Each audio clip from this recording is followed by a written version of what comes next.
नमस्कार। आज हम बात करेंगे अंगारक योग के बारे में।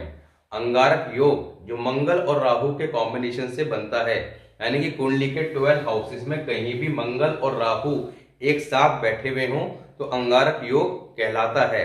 अब हम सभी को जानकारी है कि अंगारक योग कुंडली के अंदर कहीं बना हो तो यहाँ पर इसका जैसा नाम है अंगारक योग, तो एक अशुभ फल देने वाला योग कहलाता है। मगर ऐसा नहीं है। अगर ये योग कुंडली के अंदर शुभ स्थिति में हुआ या इसे शुभ कर लिया गया, अब यहाँ पर शुभ और अशुभ दोनों कंडीशन की बात करेंगे, स्पेशल फैक्ट्स बताएंगे। जो स्पेशल फैक्ट्स बताए जाएंगे वो 101% जिसकी कुंडली में ये योग होगा आपको देखने को अवश्य मिलेंगे। तो यहाँ पर जब ये अशुभ स्थिति में होगा तो काफी ज्यादा अशुभ फल देगा। किस तरह के देगा वो भी आपको बताए जाएंगे। और अगर शुभ स्थिति में हुआ तो जातक को राजा के समान बना देगा। और अगर अशुभ स्थिति में हुआ भी तब भी घबराने की कोई बात नहीं है। यहाँ पर वो रेमेडीज बताई जाएंगी जिनको करने से 101% आप उस अशुभ योग को शुभ में कन्वर्ट कर सकते हैं। तो सबसे इंपॉर्टेंट ये है कि क्या अशुभ फलों को दूर किया जा सकता है, तो निश्चित तौर पर दूर किया जा सकता है।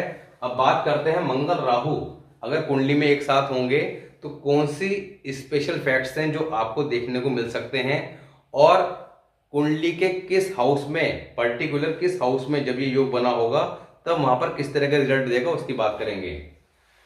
नंबर 1, घर के आसपास कोई जलकर मरा होगा या एक्सीडेंटल डेथ। तो जिसकी कुंडली में ये योग होगा तो यहाँ पर इस तरह की घटना देखने को मिलेगी कि उस व्यक्ति के घर के आसपास कोई ना कोई व्यक्ति जलकर मरा होगा या कोई एक्सीडेंटल या यंग एक्सीडेंटल डेथ देखने को मिल सकती है। टांगों पर तलवार या तेज धारदार हथियार से वार होना। तो यहाँ पर ये योग जब कुंडली में होता है तो यहाँ पर व्यक्ति जातक के पैरों पर चोट, वो भी किसी धारदार हथियार से लगने की प्रबल संभावना रहती है, या ये कहें कि अवश्य ही लगती है। जातक या उसका बच्चा बहुत शरारती होगा। अब यहाँ पर ऐसे व्यक्ति या तो खुद या उसका बेबी चाइल्ड जो है वो बहुत ज्यादा शरारती देखने को अवश्य मिलेगा। पिता से रिलेशन में कारोबार में खराबी। तो यहाँ पर अब देखिए ये जो पॉइंट्स की बात कर रहे हैं इन पॉइंट्स के बारे में भी विस्तार से चर्चा करेंगे कि कुंडली के किस हाउस में, पर्टिकुलर किस हाउस में होने पर यहाँ पर आपको एग्जैक्टली कौन सा पॉइंट जो बात कर रहे हैं कौन सा पॉइंट देखने को मिलेगा। सारे पॉइंट अप्लाई होंगे जरूरी नहीं है, डिपेंड करता है कुंडली के कौन से हाउस में है, उसकी भी बात करेंगे। पिता से रिलेशन खराब व कारोबार में खराबी, रसोई में आग लगना या मीटर में स्पार्किंग देखने को मिल सकती है। दूसरा, दूध में छिपकली गिरेगी या दूध बिल्ली या कुत्ता पी जाएगा। अब दूध में छिपकली गिरेगी या दूध बिल्ली या कुत्ता पी जाएगा, बेसिकली ये मंगल और राहु के कॉम्बिनेशन के अशुभ फल की निशानी है। यानी कि ये योग जब अशुभ फल देने पे आएगा उस समय आपको इस तरह की घटना देखने को अवश्य मिल सकती है। और अगर इस तरह की घटना घटती है तो आप समझ जाइए कि इस योग के अशुभ फल आपको मिलने वाले हैं, यानी कि कुछ न कुछ अशुभ घटित होने वाला है। शरीर पर लहसुन का निशान होगा। तो ऐसे जातक के शरीर पर लहसुन का निशान, अब लहसुन का निशान क्या होता है, आपका एक लाइट कॉफी कलर का स्पॉट होता है, थोड़ा बड़ा सा होता है, उसे लहसुन का निशान बोलते हैं। ये देखने को अवश्य ही मिल सकता है। अब शुभ स्थिति की बात करते हैं। तो शुभ स्थिति के बारे में समझने से पहले आपको राहु और मंगल वो दोनों को समझना होगा कि राहु और मंगल है क्या और इनका संबंध क्या है। क्योंकि यहाँ पर अगर आप इसको थोड़ा सा गहराई से नहीं समझेंगे तो यहाँ पर आप इसके शुभ फलों को या अशुभ फलों को नहीं समझ पाएंगे। अब देखिए मंगल और राहु की बात करें तो यहाँ पर राहु क्या है, हमारे घर का चूल्हा, और मंगल भोजन यानी कि रोटी और पानी।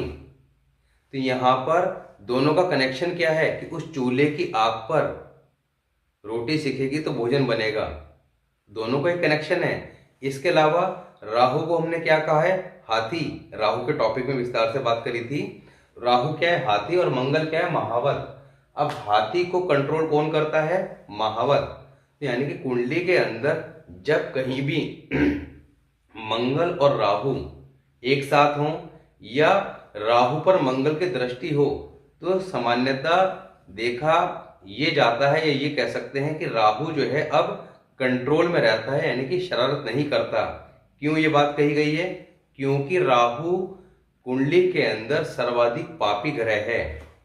सर्वाधिक पापी ग्रह होने के कारण ये किसी भी कंडीशन में हो शरारत करने से बाज नहीं आता, यानी कुछ न कुछ जीवन के अंदर अचानक, क्योंकि राहु क्या है, सडन का कारक, अचानक। अब अचानक कुछ न कुछ समस्या क्रिएट अवश्य करता है, यानी कि आदमी को जीवन में उलझा के रखता है। शुभ स्थिति में होगा तब भी जातक को एकदम निराश कर देगा, अचानक धन लाभ प्राप्त करा देगा। जातक जो सोचेगा उसके उल्टे रिजल्ट देगा। आदमी को लगेगा कि मुझे यहाँ से अब नुकसान होगा, कुछ मिलेगा नहीं, तो उसे लाभ करा देगा। आदमी सोचेगा कि मुझे यहाँ से बहुत लाभ की प्राप्ति होगी, तो उल्टा उसके नुकसान करा देगा। तो ये सडन अचानक कुछ ना कुछ प्रॉब्लम क्रिएट करेगा। धन के संबंध में अचानक दुर्घटनाएं, तो ये सारी की सारी राहु की चीजें हैं। जेल खाना, पागल खाना। तो राहु जो है काफी ज्यादा टिपिकल प्लैनेट है, इसको ध्यान से समझना जरूरी है। और इसके ऊपर हमने कुंडली में जब 12 घरों की बात करी थी तो इसके ऊपर अलग से भी वीडियो बनाया था, अंडरस्टैंड राहु के नाम से, जिससे कि आप थोड़ा सा विस्तार में गहराई में जाके राहु को समझ सकें और उसकी प्रॉपर रेमेडीज के बारे में बात करी थी कि कैसे राहु को शुभ रखा जा सकता है या कंट्रोल रखा जा सकता है। अब जैसे कि आपको पहले ही बताया है कि राहु कुंडली के अंदर कहीं भी हो, युति हो या ना हो, राहु कुंडली में कहीं भी हो, आपको 2 प्लैनेट को सबसे पहले चेक करना होगा। नंबर 1 मंगल। मंगल क्योंकि महावत है, और महावती अगर खराब होगा तो हाथी को कौन कंट्रोल करेगा, यानी कि मंगल कुंडली के अंदर शुभ होना चाहिए। मंगल अगर बुरा हुआ मीन्स मंगल बद हुआ, अगर मंगल बद कुंडली के अंदर अप्लाई हुआ तो यहां पर राहु अब नीच का फल देगा। बेशक कुंडली में कैसी भी राशि में बैठा हो या किसी भी घर में बैठा हो, उच्च की स्थिति में क्यों ना हो, तो आप कहेंगे राहु हमारा शुभ है और अब जो हमारी महादशा आएगी इसके अंदर काफी ज्यादा शुभ फल प्राप्त होंगे। मगर पता लगा कि उसने, राहु ने सब कुछ उजाड़ कर रख दिया। डिपेंड करता है किस तरह के फल देगा, किस हाउस में बैठा है, उन सारी बातों पर। तो यहाँ पर कुंडली में सबसे पहले मंगल को चेक करना है, मंगल बद को चेक करना है। मंगल बद के ऊपर वीडियो बना रखा है, वहां पे जाकर आप मंगल बद की कंडीशंस को सबको चेक कर सकते हैं। और अगर गलती से कुंडली में मंगल बद बना हुआ है तब ऐसी कंडीशन में जो अभी अशुभ फल बताए जाएंगे 101% देखने को मिलेंगे। तो यहाँ पर सबसे पहले मंगल को चेक कीजिए, मंगल को शुभ कर लीजिए। मंगल बद के वीडियो में रेमेडीज बता रखे, उन रेमेडीज को करके अगर मंगल बद अप्लाई हुआ है कुंडली में तब। दूसरा, मंगल कुंडली के जिस भी हाउस में बैठा हुआ हो, अगर राहु और मंगल अलग अलग हो तब बात की है। मंगल कुंडली के जिस भी हाउस में बैठा हुआ हो उस हाउस के वीडियो में जाकर भी पर्टिकुलर मंगल के लिए क्या प्रिकॉशन रेमेडीज बताई गई है उनको अगर आप फॉलो करते हैं तो आप अपने मंगल को शुभ स्थिति में ले आएंगे। दूसरा, बुध। अब यहां पर कुंडली के अंदर जैसा बुध वैसा राहु, ये बात कई बार मैं रिपीट कर चुका हूं। तो आपने कुंडली में बुध को चेक करना है, क्योंकि बुध क्या है, हमारी बुद्धि, और राहु क्या है, विचार। तो जैसी बुद्धि होगी वैसे विचार आएंगे। बुद्धि अगर ठीक होगी तो विचार भी पॉजिटिव रहेंगे, बुद्धि खराब होगी तो आदमी हमेशा गलत सोचेगा। नेगेटिव थॉट्स क्या है, ये राहु के, जिस व्यक्ति के हमेशा गलत विचारधारा रहती है, हमेशा ये सोचते हैं कि ये काम होगा नहीं, कि इस काम में दिक्कत आएंगी, ये काम मैं नहीं कर पाऊंगा। यानी कि नेगेटिव थॉट्स जब व्यक्ति हमेशा रखता है मीन्स राहु कुंडली में खराब है और बुध भी कहीं ना कहीं अशुभ फल ही दे रहा है। तो ऐसा जातक जीवन में तरक्की नहीं कर पाता, क्योंकि जीवन के अंदर कॉन्फिडेंस का होना बहुत जरूरी है। और वो कॉन्फिडेंस किससे आता है, पॉजिटिव सोच से। अब पॉजिटिव सोच कब, जब आप अपने राहु को ठीक कर लेंगे। दूसरा, मंगल और बुध, इसके अलावा राहु का खुद का प्लेसमेंट। अब राहु का प्लेसमेंट आपको बताया था कि कुंडली के 12 ही घरों में सबसे अच्छा फल कहां देता है, 3rd हाउस और 6th हाउस। ये 2 हाउस ऐसे हैं क्योंकि यहां पर कालपुरुष कुंडली के आधार पर 3 नंबर की राशि आती है और यहां पर 6 नंबर की, यानी कि मिथुन और कन्या, इन राशि के अंदर राहु को सर्वाधिक शुभ माना गया है। तो जिन व्यक्ति की कुंडली के अंदर राहु थर्ड हाउस या सिक्स्थ हाउस में होगा, निश्चित तौर पर ऐसा जातक विदेश अवश्य जाएगा। तो यहाँ पर राहु के जो बेस्ट प्लेस हैं थर्ड हाउस और सिक्स्थ हाउस, वहां पर अगर ये योग बना हुआ है, पहली बात यानी कि मंगल और राहु का कॉम्बिनेशन थर्ड हाउस में या सिक्स्थ हाउस में हो, नंबर 1 कंडीशन। दूसरा, बुध कुंडली में अच्छा हो और मंगल भी कुंडली के अंदर शुभ हो, तब ऐसी कंडीशन में जातक के लिए क्या लिखा है, फल क्या मिलेगा, राजा की हाथी की सवारी, या वह शख्स खुद मानित राजा होगा। यानी कि ये योग एक राजा के समान जातक को जीवन के अंदर सारे सुख प्राप्त कराएगा। एक व्यक्ति ऐसा जो बहुत शक्तिशाली, राजा के समान धनवान, सारे तरह के सुख आराम, धन दौलत, सब कुछ ये योग दिला देगा।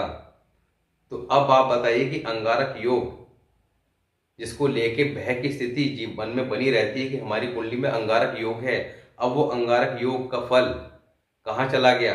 हमने हमेशा नेगेटिव सुना है, मगर यहाँ पर ये जो कंडीशन आपको बता रहा हूं, अब यहाँ पर अगर आपकी कुंडली के अंदर बुध भी खराब है या मंगल भी खराब है, मगर राहु और मंगल का प्लेसमेंट थर्ड या सिक्स्थ हाउस में है, तब ऐसी कंडीशन में रेमेडीज बता रखी है। उन रेमेडीज को आप कर लीजिए, अपने बुध को ठीक कर लीजिए, अपने मंगल को ठीक कर लीजिए, तो आपको धन की प्राप्ति होनी प्रारंभ हो जाएगी, 101% होगी। दूसरा, थर्ड और सिक्स्थ हाउस में ना भी हो, कुंडली के किसी भी हाउस में हो, कुंडली के किसी भी हाउस में हो, अगर कुंडली के अंदर मंगल और बुध आपने ठीक रखे हुए हैं, बाय डिफॉल्ट ठीक हैं, बहुत अच्छी बात है। अगर खराब भी हैं तो रेमेडीज करके उनको ठीक कर सकते हैं, और ठीक हो रहे हैं या नहीं हो रहे हैं, वो जो आपको लक्षण बताए गए हैं बुध खराब के या मंगल खराब के, वो आप इजीली चेक कर सकते हैं पिछली वीडियोस में जाकर कि आपका बुध कहाँ पे बैठा है, मंगल कहाँ पे बैठा है, मंगल बद अप्लाई है नहीं है, वहां पे सारी की सारी चीजें बताई गई हैं कि अगर अशुभ स्थिति में है आपका कोई भी प्लैनेट तो किस तरह के फल देगा और उसके क्या लक्षण देखने को मिलेंगे। तो वो चीजें जब आपको देखने को मिल रही होंगी तो आप इजीली समझ जाएंगे कि यहाँ पर हमारा ये प्लैनेट अशुभ स्थिति में है। उसके लिए सिंपली जो प्रिकॉशन रेमेडीज बताई गई हैं उनको फॉलो कर लीजिए, तो आपको जब रिजल्ट आएंगे अपने आप ही महसूस हो जाएंगे। तो यहाँ पर अगर कुंडली के अंदर मंगल बुध दोनों अच्छी कंडीशन में हो, साथ ही प्लेसमेंट थर्ड या सिक्स्थ हाउस में हुआ इस योग का, तो 101% राजा के समान जिंदगी होगी, बहुत ज्यादा शुभ स्थिति में इस योग को माना जाएगा। अब अशुभ स्थिति की बात करते हैं। देखिए, कुंडली में ये योग कहीं भी हो, अशुभ स्थिति आपको बता दी गई है। यानी अगर कुंडली के अंदर मंगल खराब हुआ, दूसरा बुध कुंडली में खराब हुआ, तो निश्चित तौर पर यहाँ पर ये योग काफी ज्यादा अशुभ फल देगा। अब किस तरह के अशुभ फल देगा उसकी बात करेंगे। सबसे पहले, जातक के शरीर पर लहसन का निशान होगा। तो जैसे कि आपको बताया कि एक लाइट कॉफी कलर का स्पॉट देखने को मिलेगा। दूसरा, दूध में छिपकली गिरना या दूध का कुत्ता या बिल्ली द्वारा खराब कर देना, यहाँ पर ये अशुभ लक्षण की निशानी होगी, यानी कि इस योग के अशुभ फल मिलने की निशानी होगी। रसोई में आग लगना या मीटर में स्पार्किंग होना, तो यहाँ पर किचन में किसी भी तरह की आग की घटना होना या मीटर में स्पार्किंग देखने को अगर मिले तो आप समझ जाइए कि ये योग हमारा अशुभ स्थिति में है और इसके कहीं ना कहीं रिजल्ट अब मिलने वाले हैं। अब ये योग अगर कुंडली के थर्ड हाउस में है, थर्ड हाउस में है और अशुभ स्थिति में है, तब कुंडली वाला या उसका बच्चा बहुत ज्यादा शरारती होगा, उद्यमी होगा। दूसरा, अगर कुंडली के सिक्स्थ हाउस में है, सिक्स्थ हाउस किसका है, रोग ऋण शत्रुओं का, अगर सिक्स्थ हाउस में ये योग है और अशुभ स्थिति में है, यानी कि कुंडली में मंगल बद अप्लाई है, बुध खराब है। दूसरा, यहां पर एक चीज आप और कंसिडर करेंगे, सिक्स्थ हाउस में अगर ये योग है, इसके अलावा एट्थ हाउस और सेकंड हाउस को भी कंसिडर करेंगे, क्योंकि आपको बताया था कि एट्थ हाउस से दृष्टि कहां जाती है, सेकंड हाउस में। अगर सेकंड हाउस में कोई शुभ फल प्लैनेट है भी तो एट्थ हाउस का प्लैनेट दृष्टि द्वारा उसको खराब कर देता है, और ये प्लैनेट जब अशुभ हो गया तो ये अपनी अशुभ दृष्टि से सिक्स्थ हाउस में बैठे प्लैनेट को खराब करेगा। तो जिस व्यक्ति की कुंडली के अंदर 8th हाउस, 2nd हाउस और 6th हाउस और 12th हाउस, इनमें अगर प्लैनेट हैं चारों के चारों में, तो यहाँ पर चारों ही हाउस के अंदर जो प्लैनेट बैठे हैं सभी के फल खराब हो जाएंगे। ये काफी ज्यादा खराब कुंडली बन जाती है।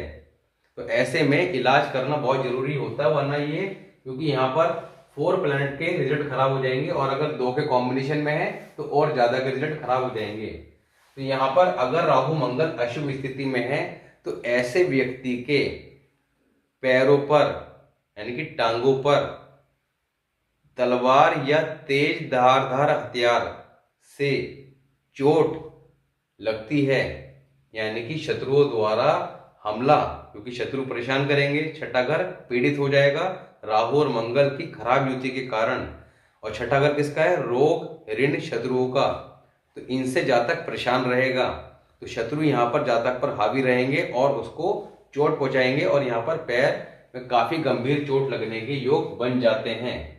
अब ऐसे में करना क्या है उपाय के तौर पर, कि ऐसे जातक को जिसकी कुंडली में 6th हाउस में, स्पेशली 6th हाउस की बात कर रहे हैं, वहां पर ये योग बना हुआ है, तब उसको चाबियों का गुच्छा, यानी कि अपने ऑफिस की या घर की कोई भी चाबियों का गुच्छा, बंच जो है, वो अपनी जेब में रखना चाहिए हमेशा। ये एक सरल और बहुत ही इफेक्टिव रेमेडी है। दूसरा, अगर ये योग 9th हाउस में है और अशुभ स्थिति में है, तब क्या लिखा है? घर के आसपास कोई जलकर मरा होगा। अब ये घर के आसपास अगर कोई व्यक्ति जलकर मरता है या कोई एक्सीडेंटल डेथ आपके आस पड़ोस में देखने को मिलती है, ऐसे में आप समझ जाइए कि यहाँ पर मंगल राहु का कॉम्बिनेशन अगर आपकी कुंडली के 9th हाउस में है तो ये अशुभ स्थिति में है। तो उसके लिए आपने सबसे पहले मंगल और बुध इनको ठीक कर लेना, साथ ही राहु की रेमेडी भी कर लेनी है, जिससे इसके शुभ फल प्राप्त किया सकें या अशुभ फलों से बचा जा सके। अगर 10th हाउस में ये योग है, 10th हाउस किसका है? हमारे कर्म का, हमारे काम धंधे का। तो 10th हाउस में ये योग है तो पिता से रिलेशन खराब, ऐसे जातक के अपने पिता से रिलेशन खराब रहेंगे। दूसरा, कारोबार में दिक्कतें, यानी काम धंधे का घर है, उस घर को इसने खराब कर दिया, क्योंकि किसी भी हाउस के अंदर कोई योग अगर शुभ होगा तो उस घर को शुभ करेगा, और अशुभ प्लैनेट बैठे होंगे तो उस हाउस को भी खराब करेंगे, उसके फलों को खराब करेंगे। तो यहाँ पर काम धंधे में जातक को दिक्कतों का सामना करना पड़ता है। अब ये योग कुंडली में कहीं भी हो, 12 के 12 हाउसेस में कहीं भी हो, कॉमन रेमेडी क्या है? ऐसे व्यक्ति को अपने घर की किचन के अंदर भोजन करना चाहिए, यानी कि रसोई के अंदर बैठकर भोजन करना इसकी बहुत ही सरल और बहुत ही ज़्यादा इफेक्टिव रेमेडी है। अगर आप ये नियम बना लेते हैं किचन में बैठकर भोजन करने का, तो यहाँ पर कुंडली के अंदर ये योग अब किसी भी तरह का अशुभ फल नहीं देगा, या जो अशुभ फल हैं उनको शुभ फलों में कन्वर्ट कर देगा। और शुभ फल कैसे हैं? यानी कि जातक राजा के समान जिंदगी का मालिक होगा। तो यहाँ पर बड़ा ही आसान है, अशुभ स्थिति को समझकर रेमेडी के द्वारा शुभ फलों में कन्वर्ट करना। मगर सबसे जरूरी क्या है? आप चीजों को समझ जाएं, घटना होने से पहले। घटना घट गई उसके बाद समझे तो क्या समझे। तो यहाँ पर आप कुंडलियों को चेक कीजिए अपने परिवार की, यार दोस्तों की, अगर वहां पर ये योग बना हुआ है तो जो मैंने इंसिडेंट यहाँ पर बताए हैं वो इंसिडेंट डेफिनेटली आपको देखने को मिलेंगे। मगर उसकी एज जो है, कई बार क्या होता है किसी की एज है 15 साल 16 साल, तो हम वो इंसिडेंट उसमें चेक करने लगते हैं। आपको प्रॉपर अगर जो चीजें बताई जा रही हैं, स्पेशल फैक्ट बताए जा रहे हैं, वो चेक करने हो तो किसी ऐसे व्यक्ति की कुंडली में चेक कीजिए जिसकी कम से कम उम्र जो है 55-60 साल हो।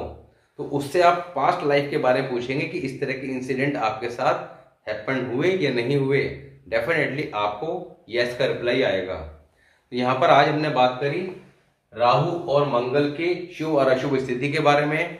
अभी हमने लास्ट वीडियो में बात करी थी कि आप लोगों के जो भी डाउट्स हैं, क्योंकि यहाँ पर आपको जो जानकारी दी जा रही है या सिखाने का प्रयास किया जा रहा है, उसमें जब आप चीजों को नोट डाउन करेंगे, सीखेंगे, समझेंगे, तो कुछ ना कुछ डाउट्स भी क्रिएट होंगे। तो यहाँ पर कुछ लोगों ने पिछली वीडियोस में कुछ कमेंट्स करे, उनके कुछ डाउट थे, उनको क्लियर कर देते हैं, क्योंकि कमेंट सेक्शन के अंदर प्रॉपर टेक्स्ट मैसेज करके रिप्लाई कर पाना संभव नहीं होता, हर बात का आंसर देना संभव नहीं होता। तो यहाँ पर आपके जितने भी कमेंट्स हैं, ऐसा नहीं है कि वो चेक नहीं किए जाते, रीड किए जाते हैं, कोशिश की जाती है कि जिनका आंसर दे सकते हैं दिया जाए। जिनके आंसर थोड़ा सा लंबे होते हैं वो टेक्स्ट में लिख पाना या समझा पाना पॉसिबल नहीं होता। तो उसके लिए हमने क्या किया है कि हर वीडियो में जो भी आपके कमेंट्स होंगे उनमें से जिनका रिप्लाई देना चाहिए वो नेक्स्ट वीडियो, यानी कि नेक्स्ट वीडियो जो अपलोड होगी उसमें जो है 2 या 3 मिनट का एक सेशन रख के रिप्लाई कर देंगे।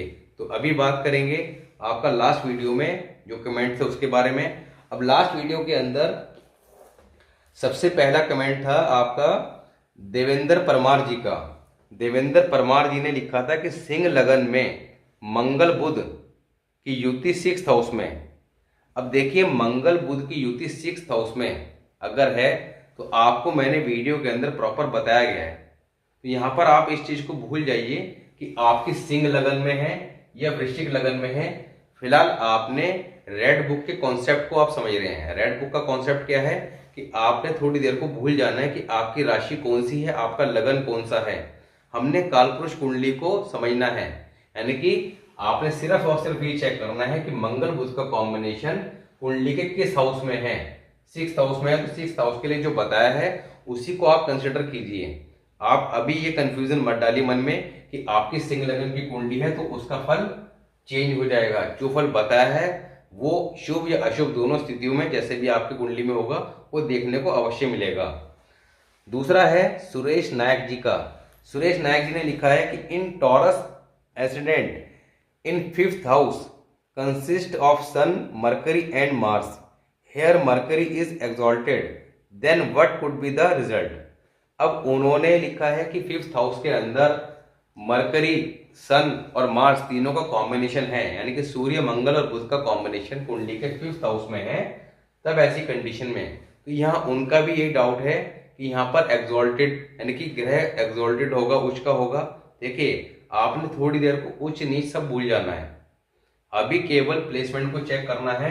यहाँ पर हालांकि आपका जो प्रश्न है वो वीडियो के अंदर जो बताया गया उससे थोड़ा अलग हटके है, क्योंकि वहां पर हमने मंगल और बुध के बारे में बात करी थी, उसमें सूर्य की बात नहीं करी थी कि साथ में सूर्य होगा।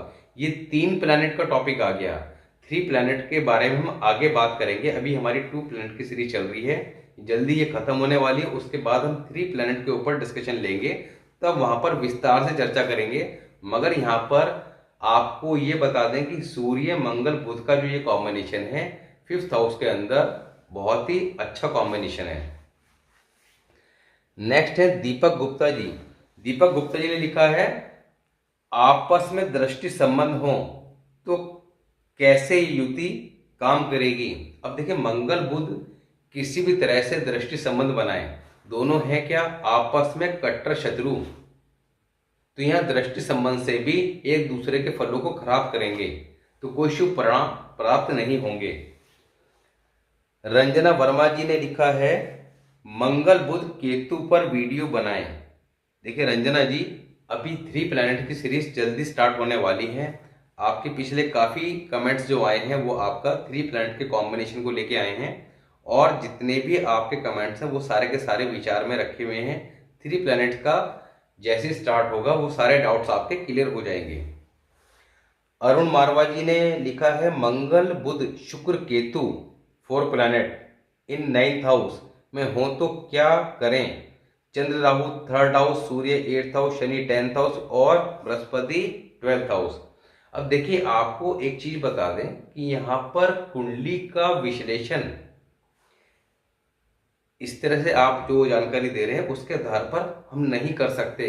रीजन क्या है कि किसी भी पद्धति को फॉलो करें, चाहे पराशर ज्योतिष हो, जैमिनी हो, नाड़ी हो, एपी हो या लाल किताब हो, किसी पद्धति को फॉलो करते हैं तो उसको जब आप प्रॉपर सीख जाएंगे तो आपको इस बात का ज्ञान अवश्य हो जाएगा कि किसी भी कुंडली को एनालाइज करने के लिए कम से कम 1 से 2 घंटे का समय चाहिए होता है, अगर आपने सही तरीके से उसको एनालाइज करना है। और उसके बाद अगर आप शॉर्ट में भी प्रेडिक्ट करते हैं तब भी आपको कम से कम 40 से 45 मिनट चाहिए होते हैं सामने वाले को बताने के लिए। तो जब हम एक कुंडली का विश्लेषण करते हैं तो आप ये समझ जाइए कि कोई व्यक्ति हमसे जब कंसल्टेशन लेता है तो उसके लिए हमें कम से कम 2 से 2.5 घंटे स्पेंड करने पड़ते हैं। फर्स्ट उसकी कुंडली को एनालाइज करने में 1-1.5 घंटा 2 घंटा जो भी लगते हैं, और उसके बाद 40, 45, 50 मिनट उससे बात करने में, उसको पूरी जानकारी सही प्रकार से देने में।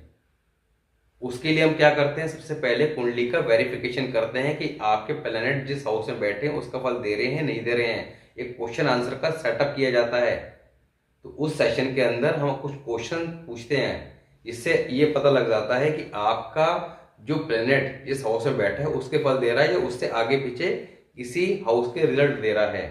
आफ्टर डेट कुंडली की प्रेडिक्शन, फिर क्वेश्चन आंसर, यानी कि पहले क्वेश्चन हम पूछते हैं, बाद में फिर सामने वाला को मौका देते हैं कि अब आप पूछिए आपके क्या प्रश्न है, और फिर उसकी प्रॉपर रेमेडीज वगैरह।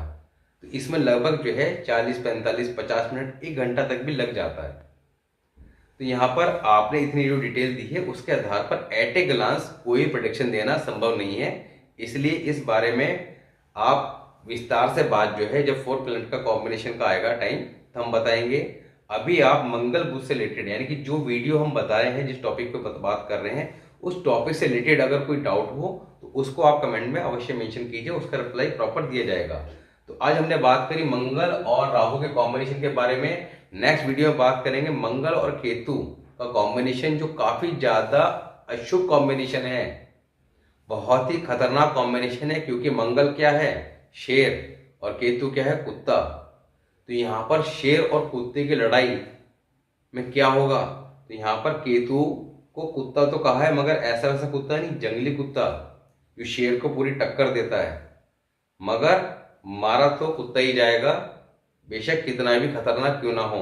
तो शेर और कुत्ते की लड़ाई के अंदर रिजल्ट क्या आएगा, तो कुत्ता तो मारा जाएगा ही जाएगा मगर शेर भी थक जाएगा। तो मंगल और केतु का जो कॉम्बिनेशन है वो काफी ज्यादा इंटरेस्टिंग टॉपिक है, उससे बात करेंगे नेक्स्ट वीडियो में। मिलते हैं नेक्स्ट वीडियो में, तब तक के लिए नमस्कार।